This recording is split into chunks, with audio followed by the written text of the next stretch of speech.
J'ai intitulé tout simplement cette méditation en ce dimanche, La croix chasse notre peur humaine. Je dis bien, la croix Golgotha chasse notre peur humaine. Les créatures créées par Dieu n'ont aucune difficulté à s'exprimer en fonction évidemment de leur nature. On est bien d'accord.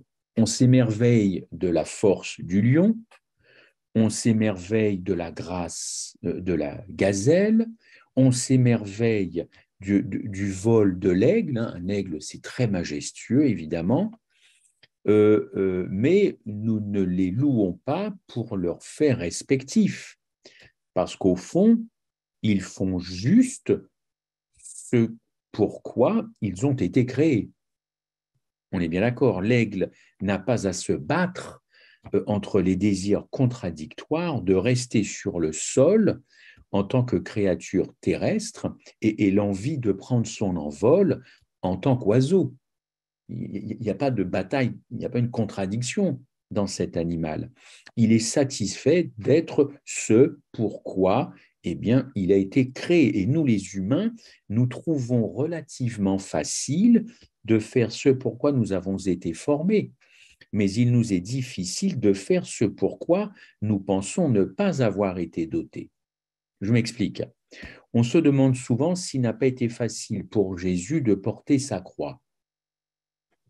Après tout, n'était-il pas le Fils de Dieu? En tant que tel, n'était-il pas naturel et facile pour lui de faire la volonté de son Père? Si c'est le cas, son sacrifice a peu de sens pour vous, pour nous, car nous ne trouvons certainement pas facile de faire le bien et encore moins de porter une croix. Selon cette vision, lorsque Christ dit, me dit, vous dit, prends ma croix et suis-moi, c'est comme si l'aigle s'envole et dit à un animal terrestre, suis-moi. Quelle frustration pour le pauvre animal, essayant en vain de s'élancer dans les nuages, tandis que l'aigle trouverait que c'est la chose la plus facile pour lui, la chose la plus facile qu'il ait d'ailleurs jamais pu faire. Oui, Christ est le Fils de Dieu qui d'ailleurs se réjouit de faire la volonté de son Père. Nous sommes souvent tentés de penser que c'est un peu osé de sa part de nous dire, en Matthieu 11, 29, prends mon joug, car mon joug est doux et mon fardeau léger. Et à répétition, il va le dire 3 fois, je crois. Prenez mon joug, prends mon joug, je personnalise si vous permettez, car mon joug est doux et mon fardeau léger. Matthieu 11, 29, 30. On suppose que nous sommes aussi différents de lui qu'un cheval est différent d'un aigle. Ce qui est facile pour l'aigle est impossible à une autre créature sans aile. N'est-ce pas? Maintenant, je voudrais quand même mettre l'accent sur le Christ. Vous l'avez compris. Si j'ai compris l'Apocalypse, qui veut dire révélation de Jésus-Christ, alors que Jésus se révèle, que nous cherchions sa révélation. Alors allons-y, avec joie et paix.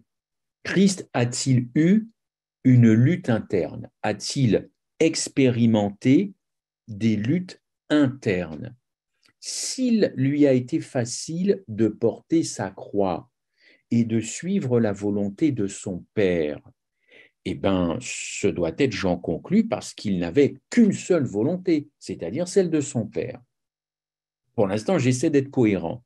Tout comme l'aigle n'a qu'une seule volonté, celle pour laquelle il a été créé, c'est-à-dire voler, n'est-ce pas? L'aigle, encore une fois, ne connaît pas de conflit de conscience, car il ne désire pas autre chose que de voler.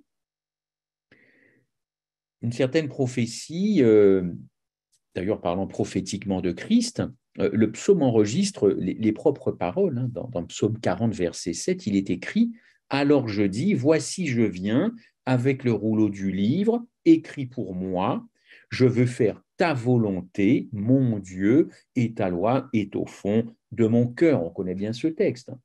Donc c'est Jésus qui parle, il est dans le temple, il s'adresse à pas mal de gens.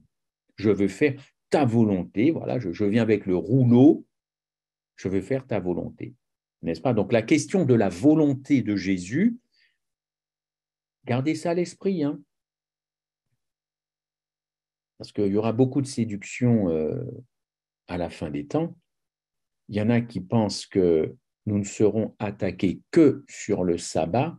On sera en effet, mais vous pensez que la panoplie du diable est beaucoup plus large que simplement un jour de la semaine. Donc, la question de la volonté de Jésus est tellement importante que l'auteur du livre aux Hébreux, Paul, précise en Hébreux 10, 10, il est écrit, c'est en vertu de cette volonté de Jésus que nous sommes sanctifiés par l'offrande du corps du Christ une fois pour toutes. Hébreux 10, 10. Donc, la volonté de Jésus, Paul, il en a fait un enseignement biblique. Ça intéresse qui, la volonté de Jésus aujourd'hui? Franchement, c'est pour ça que je voulais échanger ça avec vous. Ça intéresse qui de savoir ce qu'il y avait dans la tête de Jésus? Plus grand monde, figurez-vous. Parce qu'on a tout simplement le christianisme à robotiser Jésus. Oh, c'est pas dit comme ça hein, dans les conversations, mais on a véritablement robotisé Jésus. Donc du coup, on s'en fiche de savoir quelle est sa volonté. Le plus important, c'est qu'il soit venu faire la volonté de son Père. Basta, l'histoire est terminée, au revoir.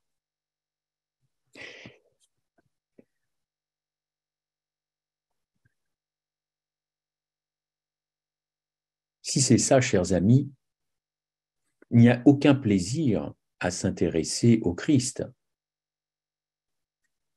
En tout cas pour moi. Plus d'intérêt de m'intéresser à sa relation avec le Saint-Esprit. Pas grand-chose à dire sur la relation avec son Père, puisque bon, il est robotisé, c'est un automate. Bon, ce qu'il a pu souffrir à la croix, Gethsémanée, devant le Sanhédrin, bon, ok, ça n'a pas été une partie de plaisir, mais bon, au fond, il savait pourquoi il était là. Bon, ok, il a pleuré sur le corps de Lazare. Enfin bon, il savait qu'il allait le ressusciter. Ouais, bon, ben tout est écrit, hein. La parole de Dieu, voilà, tout est écrit. On connaît le début de l'histoire, on connaît la fin de l'histoire. Bon, on n'a qu'à suivre, hein. Bon, ben, on est au chaud. On est au chaud, on est en sécurité, on est bien gardé. Là, on se calque sur la parole, on veut être imperméable à toutes les autres doctrines qui arrivent pour polluer, pour viruser tout ça. Donc, on est bien. On est bien. Bon, Jésus, notre Sauveur, il a fait ce pourquoi il était venu sur cette terre. Chers amis, si vous êtes dans cet état d'esprit, je vous souhaite le meilleur en Christ. Je vous souhaite le meilleur en Christ et alléluia, parce que vous serez vraiment fortement bien équipés pour traverser les temps de la fin.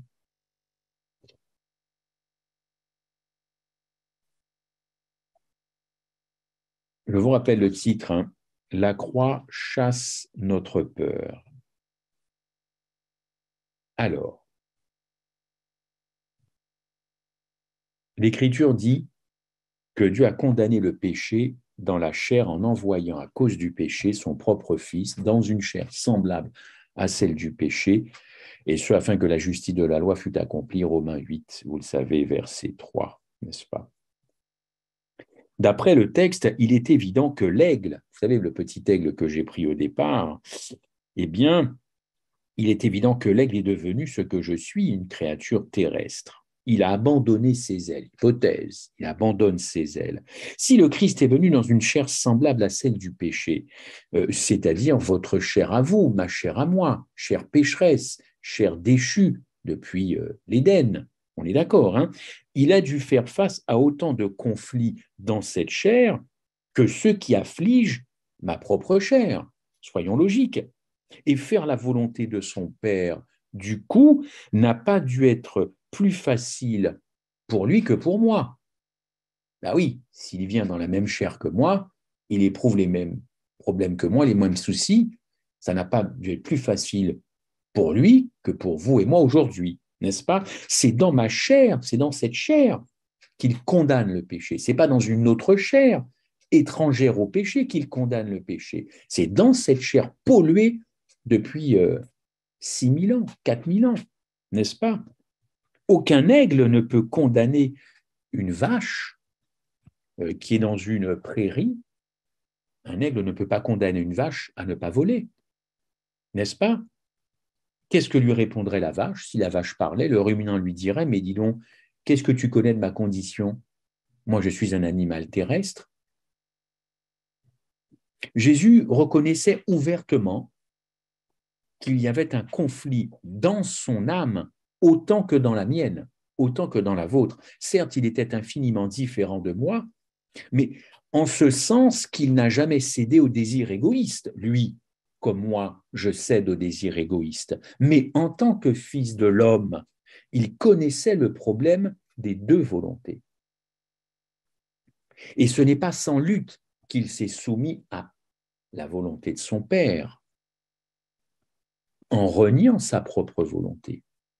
Tandis que le psalmiste disait de lui, « Je veux faire ta volonté, mon Dieu », rappelez-vous, hein. Notez ce que cela lui a coûté. Mon âme est triste jusqu'à la mort. Mon Père, s'il est possible que cette coupe s'éloigne de moi. Toutefois, non pas ce que je veux, mais ce que tu veux. Matthieu 26, 38.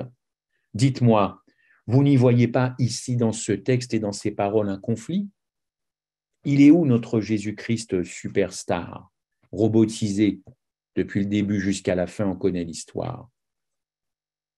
Matthieu 26, 38, nous devrions relire ça beaucoup plus souvent, n'est-ce pas? Jésus avait une propre volonté, la sienne, qui le poussait à éviter naturellement de porter la croix, tout comme ma volonté ne me pousse vraiment pas à porter sa croix.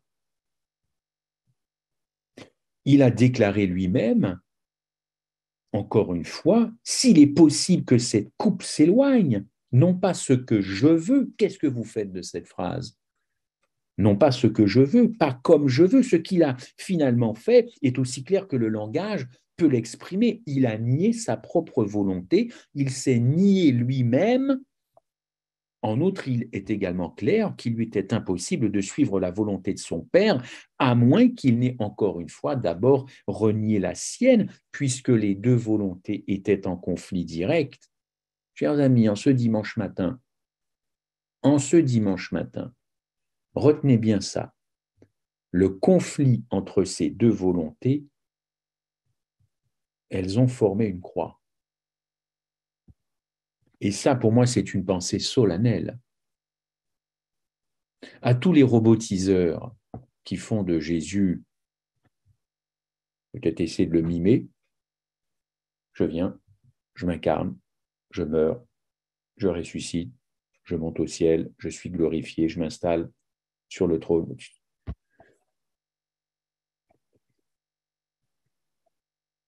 Ce n'est pas ce que Jésus dit, lui, quand il parle de lui. Je ne suis pas sûr que ça l'intéresse de savoir ce que les chrétiens, encore qu'il a dit, qui dites-vous que je suis, mais aujourd'hui, ça doit être terrible pour lui de savoir ce que les chrétiens pensent de lui. Hein. Ça doit être terrible, il doit vivre ça tous les jours dans la misère. Tous les jours, ça doit être une misère pour lui de savoir ce que pensent les gens de lui. Ce conflit, chers amis, signifie quelque chose de particulier. Certaines personnes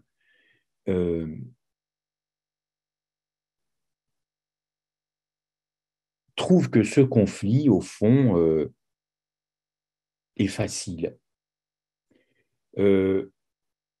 Encore une fois, parce qu'elles ont fait de Jésus ce Jésus qui n'est pas dans la Bible. Ce fut peut-être facile pour Jésus de renoncer à sa propre volonté, pensent ces personnes. Après tout, fils de Dieu, n'est-ce pas? Et d'ailleurs, ne serais-je pas en train de projeter par erreur ma propre expérience sur Jésus? Et puis, souvenons-nous de ce texte de Luc à propos de la lutte de Jésus, encore une fois, Luc 22, 44, étant en agonie, il pria plus instamment et sa sueur devint comme des grumeaux de sang qui tombaient à terre.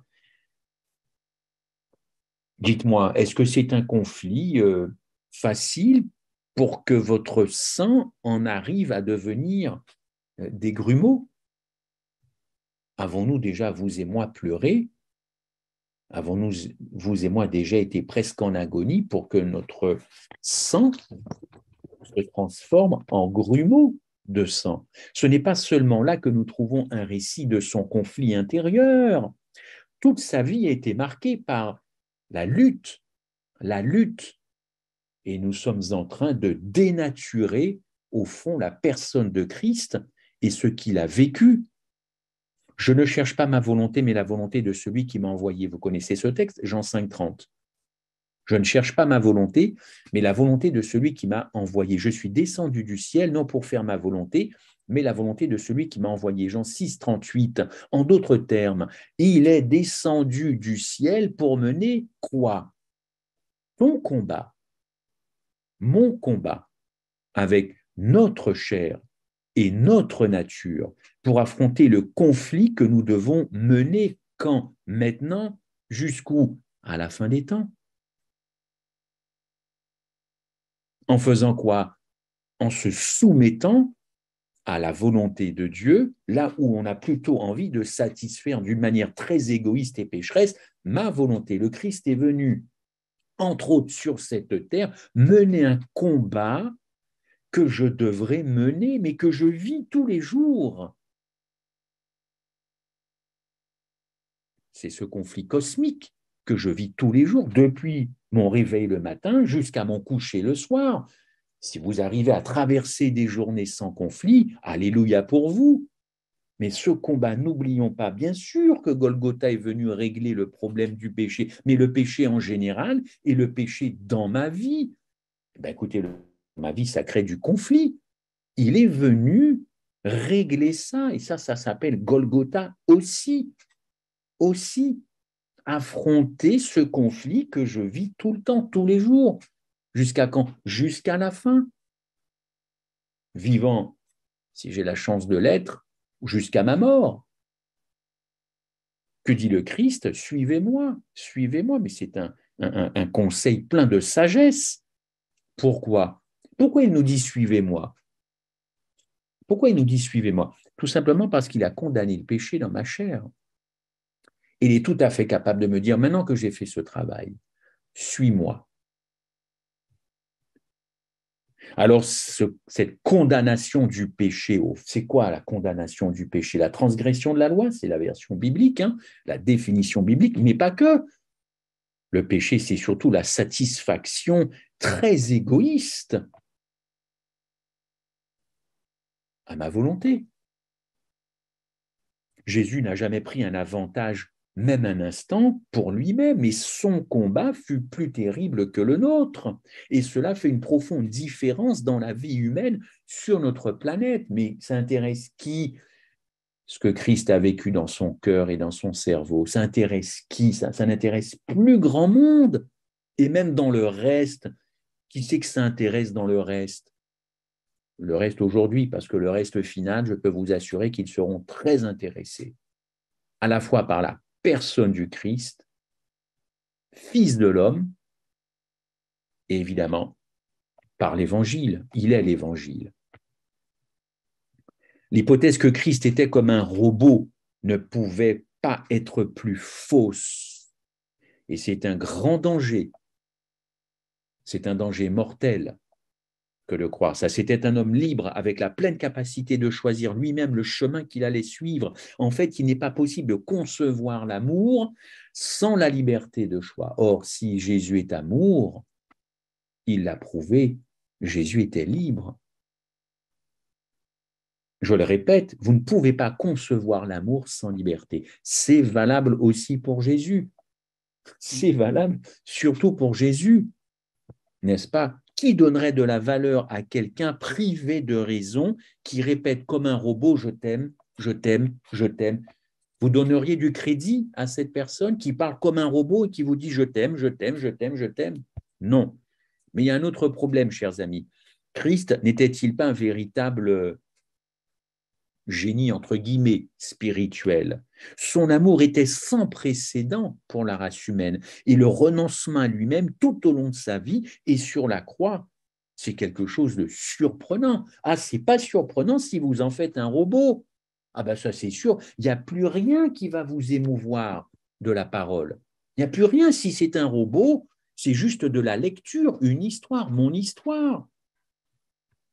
Mais si vous commencez à donner de la pâte humaine et de la chair humaine, surtout dans le cerveau et le crâne du Christ et dans son cœur, dans ses reins, dans son foie, dans ses intestins, dans ses entrailles, là, la Bible va de nouveau vous émerveiller.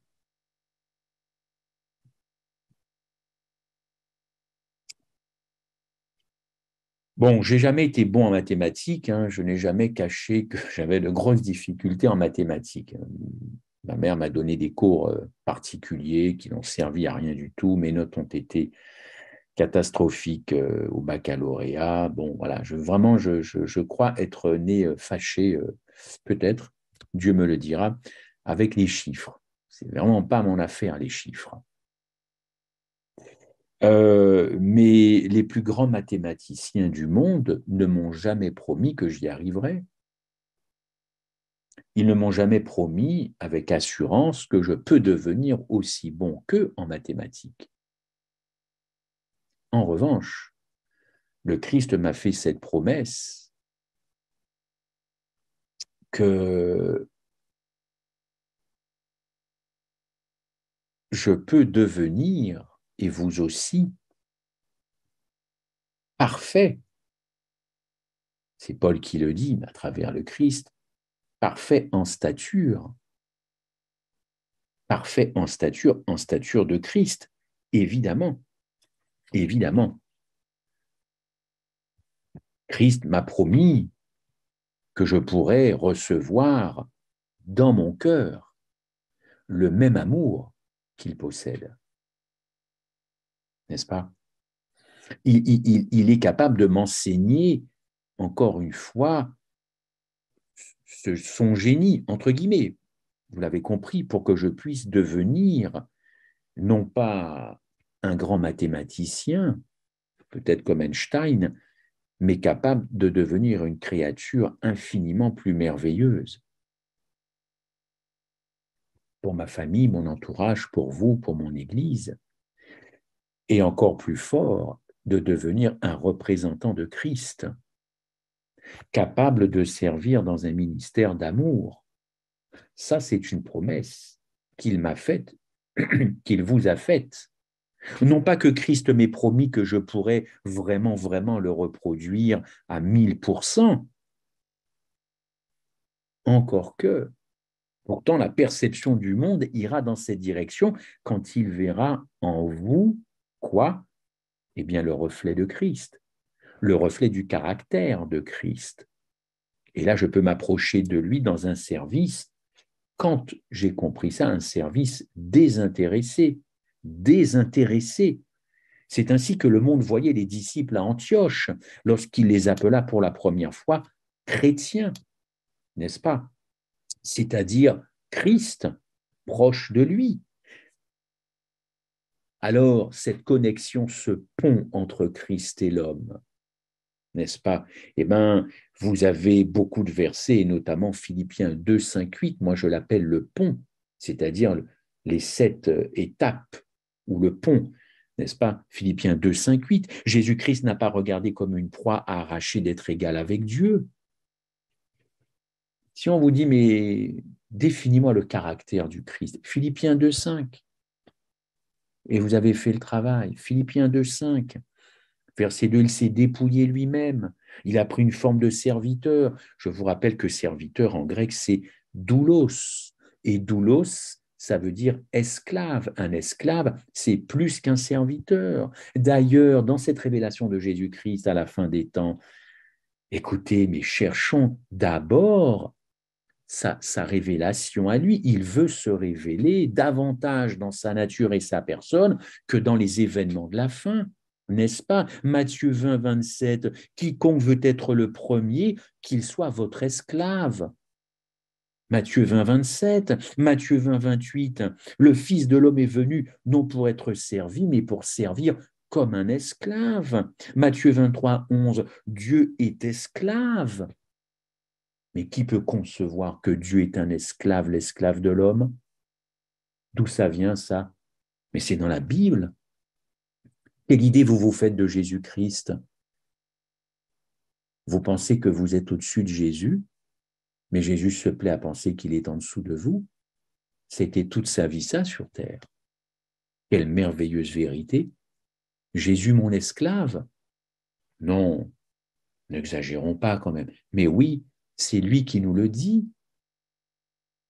Il l'a démontré sur terre pendant 33 ans. Il le dit, quiconque veut être le premier parmi vous, qu'il soit votre esclave. Le Fils de l'homme est venu non pour être servi par toi et moi, mais pour te servir, moi et toi. Il a pris cette forme d'esclave, doulos, il est descendu encore plus bas que les anges, n'est-ce pas, ayant paru comme un simple homme. Mais c'est ça la vocation de Dieu, nous servir, pas que nous aimer, nous servir, nous mettre dans toutes les bonnes conditions. C'est ça, c'est sa volonté. Ne contrarions pas sa volonté de vouloir nous servir comme un esclave. Il nous aime trop pour vouloir être au-dessus de nous et nous le mettons au-dessus de nous. Non. Quel rapport d'amour, plus de rapport de force. Quelle condescendance désintéressée. Jésus, mon serviteur. Regardez ce qu'il a fait de l'homme. Regardez Golgotha. Vous pensez qu'il a fait de Golgotha pour être au-dessus de l'homme? Je ne suis pas sûr. Jésus n'a pas choisi, vous le savez très bien, de naître dans un somptueux palais, ni comme un enfant d'un homme riche, mais comme un simple homme.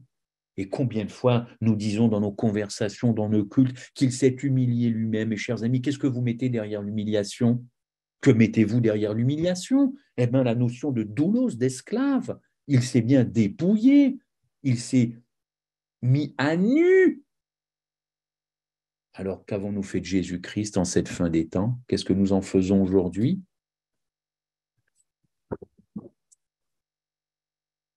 Et il est devenu jusqu'obéissant jusqu'à la mort. Quelle mort? La seconde mort, pas la première. Ça ne l'intéresse pas, la première mort. C'est la seconde qui l'intéresse, celle qui nous séparerait définitivement de lui, n'est-ce pas? En y réfléchissant bien, aucun suicidaire n'est obéissant jusqu'à la mort. Ce que fait le suicidaire, c'est tout simplement de quitter la vie par sa propre volonté, n'est-ce pas? D'échapper à une vie de galère, de misère, que sais-je, souvent, mais surtout pas de se mettre à l'abri de la seconde mort. Bien sûr que non. Lui, Christ a obéi justement jusqu'à la malédiction d'être suspendu, Galates 2,20, Galates 3,13, pardon, d'être suspendu au bois. Il a goûté cette damnation éternelle, cette condamnation, boire le calice jusqu'à la lie, dans un sens poison du péché, malédiction terrestre, amertume indescriptible. Lisez le psaume 22, Jésus est allé jusqu'à dire « Je suis un ver ». Un ver, vous savez tous ce que c'est qu'un ver. Jésus fut un ver, un moins que rien. Et aujourd'hui, qu'avons-nous fait de Jésus? Qu'avons-nous fait de Jésus? Ben ouais, ce robot qui prophétise sa crucifixion, qui annonce même qu'il ressuscitera 3 jours après. Bon, mauvais moment à passer, hein. Après tout, hein, il pouvait bien faire ça pour nous. Il nous a créés. Je ne sais pas si c'est une foi qui va aller très très loin, hein, avec de tels propos, de telles conceptions de Dieu, n'est-ce pas? En tant que Dieu homme, il pouvait ressentir la douleur et l'agonie humaine à un degré infini, un degré d'ailleurs que personne pour l'instant n'a jamais goûté. Ce qui finalement a achevé ce pont, cette connexion entre le Christ et la race humaine, c'est cette indication qui nous est donnée justement dans la description de ce sacrifice, merveilleuse phrase de Paul en Philippiens 2,5, merveilleux, ayez en vous les sentiments qui étaient en Jésus. Mauvaise traduction, sentiments. L'original dit plutôt, ayez en vous les dispositions, ayez en vous l'état d'esprit qui était en Jésus-Christ. Ça ne me choque pas les sentiments, mais revenons à la racine primaire. Mind, de ce texte en anglais, c'est mind, et mind, c'est état d'esprit. Voilà. Et ayons ça dans nos vies, cette disposition de servir l'autre, d'être l'esclave de l'autre. Ah non, je ne peux même pas être esclave du frère ou de la sœur là, qui m'a torpillé il y a 15 jours à l'église, pas question. Mon frère, ma sœur, si tu penses comme ça, laisse tomber l'évangile, hein. Va vendre des cacahuètes le dimanche matin ou repens-toi, au choix. Mais je serai moi-même amené à être l'esclave de mes propres ennemis, qu'ils soient dans l'église ou en dehors de l'église. Si mon état d'esprit, mon mind de Philippiens 2, 5, c'est pas ça, j'arrête l'évangile, je retourne dans le monde, parce que le monde ne me demande pas d'être l'esclave de mes ennemis. Or, Jésus me demande d'être l'esclave de mes ennemis. On prêche tellement de belles choses, n'est-ce pas, nous les adventistes du 7e jour. On est là toujours à prêcher. Dieu est bon, Dieu est bon. Ouais, bien sûr. Dieu me demande d'être l'esclave de mes ennemis. C'est là que je vais vivre l'évangile. C'est pas quand tout va bien. Je suis attendu au tournant. J'ai l'assurance néanmoins que le Christ va m'aider puisqu'il est passé par là lui-même à aimer ses ennemis. Ça devrait être facile pour moi d'aimer mes ennemis. Si le Christ est en moi, s'il n'est pas en moi, je vais continuer sérieusement à les éviter, à changer de trottoir, pire, à aller les baffer à la première altercation, n'est-ce pas? Comme nous l'avons vu, cette mort sur la croix impliquait pour Jésus, au fond, ça impliquait quoi, cette mort à Golgotha? Ça impliquait l'abandon de sa sécurité personnelle. Et Ellen White a parlé de cet abandon, puisqu'elle dit dans Jésus-Christ qu'il ne voyait pas au-delà de la tombe. Jésus ne voyait pas sa propre résurrection. Comment ça? Il l'a pourtant prophétisé en Matthieu. Eh bien non, à ce moment-là, à l'instant T, il ne voyait pas au-delà de la tombe. Il ne voyait pas sa propre résurrection. Ellen White dit qu'il avait le sentiment que son sacrifice ne serait pas agréé, tant il portait le péché du monde entier depuis la création. Ça se vit dans le bide, ça. C'est pas écrit, c'est de la révélation, n'est-ce pas? Il ne recherchait plus sa sécurité personnelle. Au fond, aujourd'hui, il y a des millions de chrétiens qui ne pensent qu'à ça, leur sécurité personnelle. Voilà. La récompense. Après tous les efforts qu'on a faits, Dieu quand même, en plus, il parle de cette récompense, elle est pour moi. Après tous les efforts que j'ai faits, tous les sacrifices que j'ai faits, j'ai bien le droit d'aller au ciel. N'est-ce pas? Votre Christ, votre Sauveur, c'est exactement l'inverse qu'il a fait. Il n'a pas cherché de récompense personnelle puisqu'il a goûté à cette seconde mort. Il est encourageant d'ailleurs de savoir que cet amour désintéressé, c'est une possibilité de l'Évangile, mais personne n'en parle. L'amour désintéressé, ça n'intéresse personne puisque justement, nous devons être intéressés par l'amour intéressé. C'est magnifique comment on parle beaucoup pour dire n'importe quoi. C'est merveilleux. Le chrétien est extraordinaire. Moi, je crois à cet amour désintéressé, d'ailleurs, qui est une possibilité pour l'homme pécheur. À travers qui? À travers Christ. Quand? Maintenant. Comme l'a dit le frère tout à l'heure, Dieu vient chercher une épouse qui est prête. Pas une épouse qui est en train de se préparer. Pas une épouse qu'il prépare quand il revient. Elle est déjà prête par qui? Par lui. Quels sont ses sentiments, ses minds à ce peuple du reste? Amour désintéressé. C'est possible? Oui. Comment faire? Demande. Par qui? Le Saint-Esprit. Nous pouvons apprendre à le servir par amour, non pour des motifs égoïstes, mais par des motifs totalement désintéressés. Est-ce possible? Oui, qu'il a fait Jésus. Ce n'est pas ton guide, ce n'est pas ton sauveur, ce n'est pas ton meilleur ami. S'il l'a fait et qu'il a promis qu'il fera ça pour toi, pourquoi on ne demande pas d'abord dans nos prières l'amour agapé? On demande tout un tas de choses de légitimes, très rarement l'amour agapé. Est-ce que nous demandons, vous et moi, d'aimer nos ennemis, d'aller faire des bisous et des câlins à nos ennemis? Personnellement, non.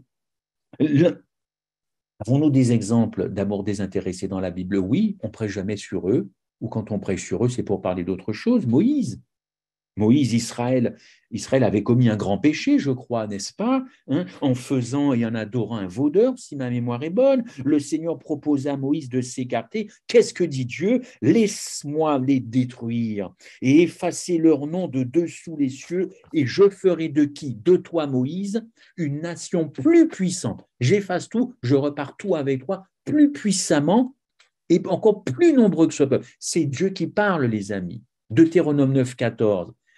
Mais dites donc, si vous êtes à la place de Moïse, avec ce que est en train de vous dire Dieu, c'est-à-dire que Dieu vous dit, mais tu vas prendre la place d'Abraham, tu vas prendre la place d'Isaac, tu vas prendre la place de Jacob, ancêtre du peuple élu, mais quel honneur pour Moïse, quel honneur! Enfin, plus fort qu'Abraham, plus fort que Jacob, plus fort qu'Isaac, mais c'est une proposition qui garantit le salut de Moïse et son honneur éternel à Moïse. Mais qui refuserait une telle proposition qui vient de Dieu? La tentation était forte. Qu'a répondu Moïse? Il a proposé que son nom soit effacé et que Dieu sauve ce peuple, son peuple.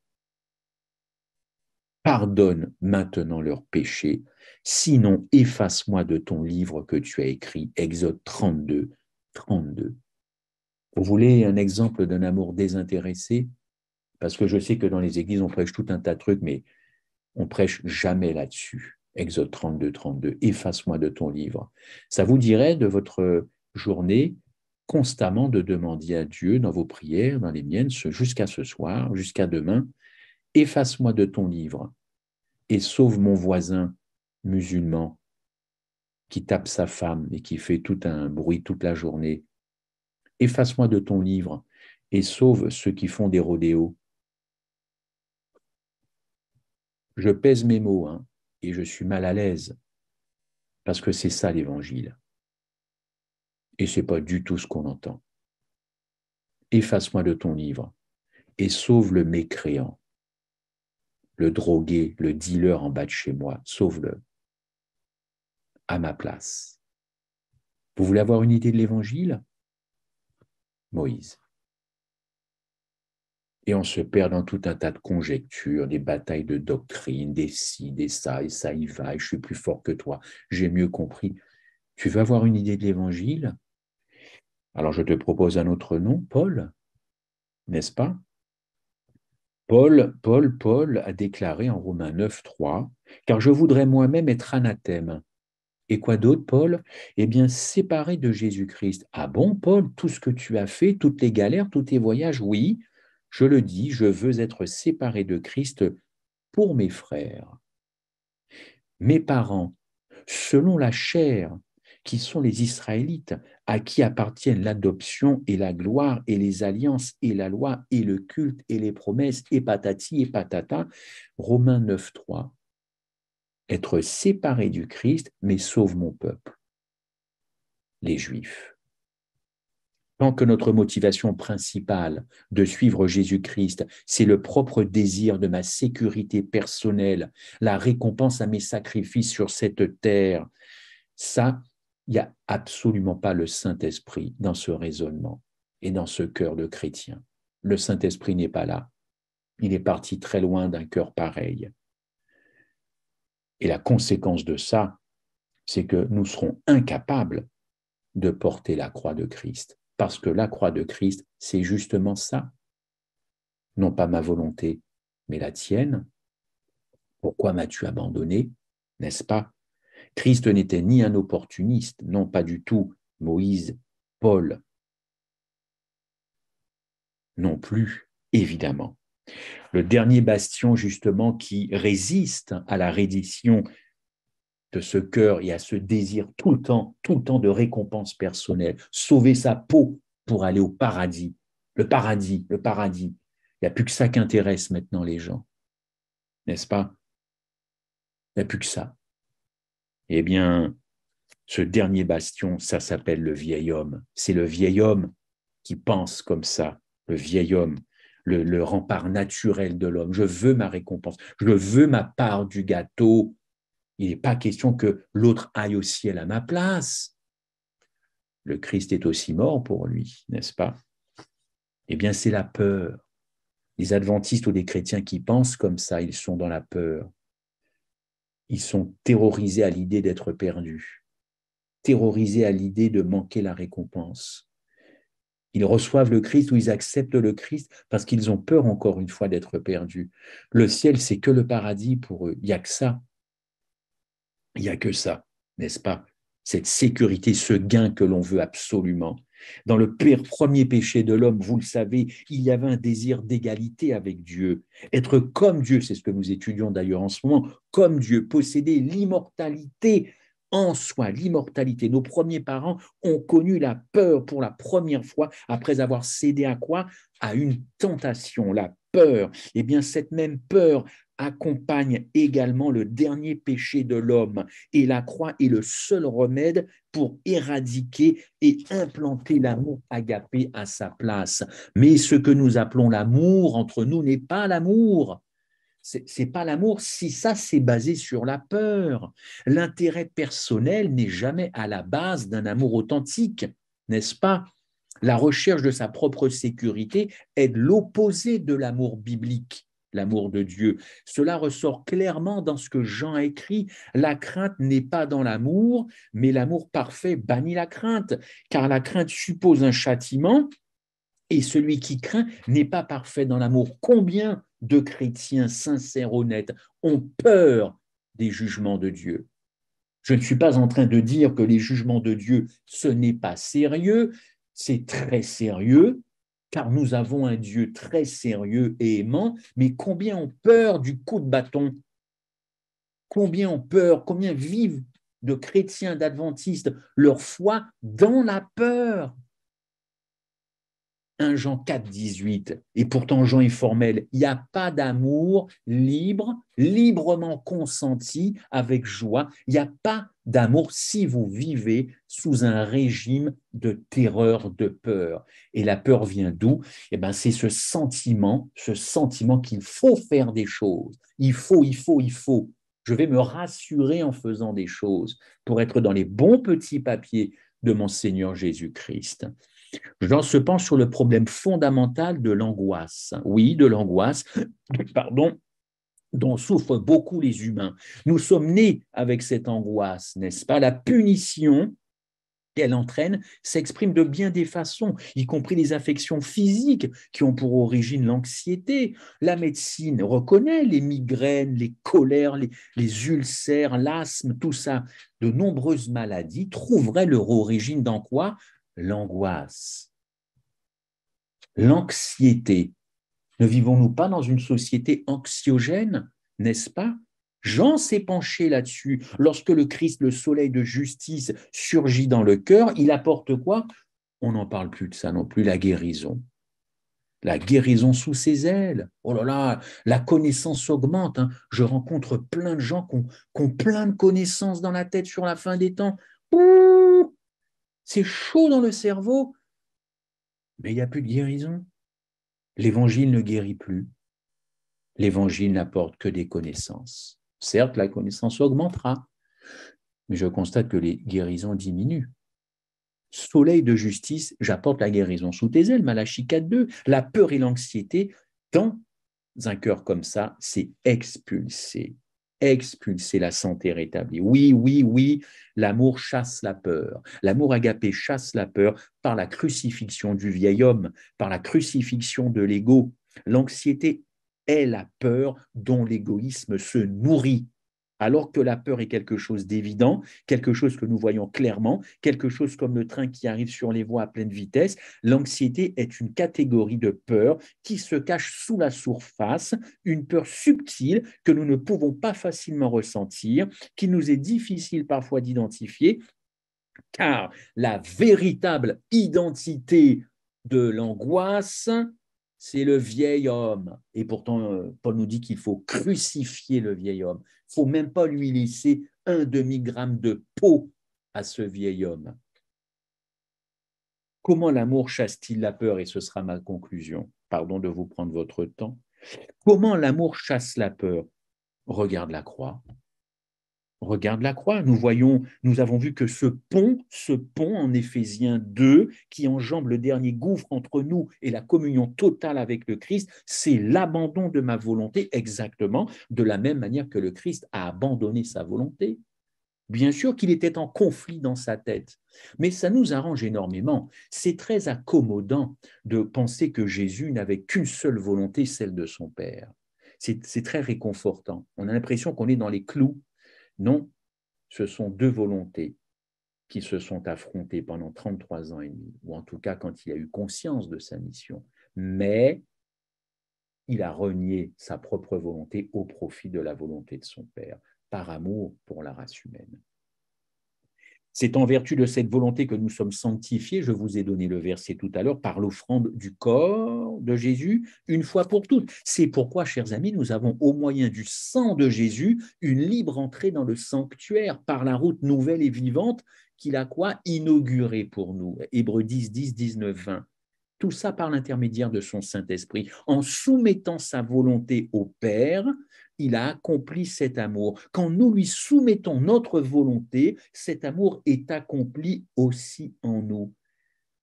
Le chemin vers la pleine sécurité, elle est dans son humanité. Tu veux ne plus avoir peur, tu veux ne plus angoisser par rapport à ci, à ça, eh bien, entre dans l'humanité du Christ. Et nous sommes en Christ.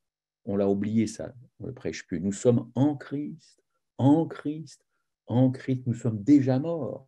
Je suis en Christ. Entre dans son humanité. L'angoisse est essentiellement ce que la Bible appelle la crainte de la mort. Hébreux 2,15. Eh bien oui, il faut constater que nous avons peur de mourir.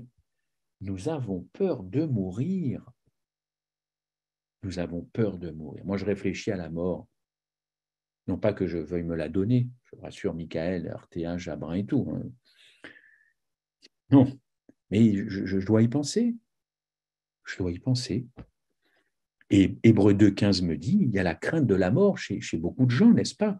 Or, ce que nous appelons habituellement la mort, la Bible l'appelle le sommeil. Il y en a peu qui ont peur de dormir. Quand vous allez vous coucher ce soir, vous allez avoir peur de dormir. Notre peur de la mort fait référence plutôt à la seconde mort, la nudité, la solitude, à l'oubli, à l'horreur des ténèbres impénétrables, n'est-ce pas? Cette anxiété secrète, finalement, elle affecte tous les aspects de notre vie. Et parfois, elle pénètre même dans nos rêves. Parfois, dans un rêve, on est en train de se voir mourir et on a peur de tout ça. Chers amis, ce n'est que lorsque nous percevons les dimensions du sacrifice de Jésus-Christ sur la croix que l'on peut faire place à ce sentiment d'anxiété et d'angoisse sur tout et sur la mort. Alors oui, vous pouvez répondre à la mort du Christ. Si quelqu'un vous faisait un cadeau précieux, votre réponse la plus naturelle serait de dire merci, avec chaleur et sincérité. De plus, selon la valeur du don, on ressentirait naturellement du désir à montrer davantage de gratitude. Évidemment, c'est humain pour ce bienfaiteur, pour ce qu'il a fait, pour son action. Notre nature humaine possède cette capacité à répondre joyeusement, oui ou non, et avec reconnaissance. Alors pourquoi si peu d'appréciation de ce que Christ a fait à la croix? Pourquoi si peu d'appréciation? C'est comme si l'affaire était réglée et que c'était du passé. Il nous faut une réponse à l'Évangile, une réponse spontanée, simple et désintéressée. Ne cherchons pas toujours une récompense. Pour nous, c'est une récompense. Peut-être que pour Dieu, c'est un déshonneur à sa personne. Un déshonneur. Et nous, on se réjouit parce que c'est une récompense. Christ s'est donné pour nous sur la croix. n'est-ce pas? Si nous ne le voyons pas, ou si nous cessons de ressentir la réalité de ce don, de ce sacrifice, alors il n'y aura naturellement aucune réponse de sacrifice de notre part. Et pourtant, la valeur du sacrifice à la fin des temps, c'est très important. Vais-je prendre ma voiture pour faire 50 km pour une réunion de prière? Vais-je me lever à 6 heures du matin pour aller dans une autre réunion? Il n'y a plus beaucoup de sacrifices. Je conclus, chers amis, tout simplement pour vous dire que quand on voit ce qui s'est passé au calvaire, quelque chose commence à nous motiver. Ah, il y a quelque chose qui commence à nous motiver. Par la mort, la seconde mort, toujours, Christ a anéanti celui qui a la puissance de la mort. Autrement dit, le diable, Lucifer, il a anéanti celui qui incarne la puissance de la mort. Il a ainsi délivré tous ceux qui, par crainte d'avoir peur de mourir, de la seconde mort, pas de la première, eh bien, étaient toute leur vie retenus dans la servitude, doulos. Il y a des gens qui ont peur de la première mort, c'est presque humain, on va le dire, mais je crois que nous devrions plutôt redouter éventuellement la seconde, celle qui nous séparerait. Alors justement, comme on n'en veut pas de cette mort, laissons-nous remplir du Christ, parce que lui, il est passé par celle-là. Il ne veut pas que je passe par celle-là. Personne ne veut, au fond, vraiment connaître la profondeur des eaux que le Seigneur a traversées et les ténèbres, mais ça va être salutaire de expérimenter tout cela. Oh oui, chers amis, je conclus. Alors que Satan essaie de plonger de plus en plus, de nous plonger de plus en plus dans la marée de la poursuite de l'autosatisfaction, du moi sensuel, du matérialisme, nous pouvons observer un phénomène intéressant, Là où le péché a abondé, la grâce a surabondé. Je répète, là où le péché a abondé, la grâce a surabondé.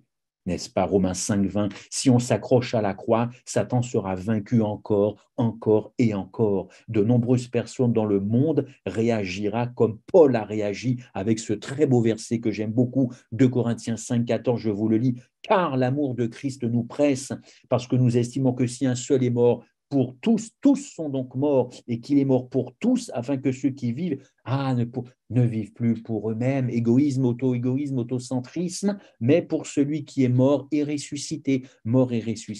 D'ailleurs, car Christ nous presse, mauvaise traduction, l'original dit, la mort du Christ nous poursuit. C'est beaucoup plus fort, vous ne trouvez pas?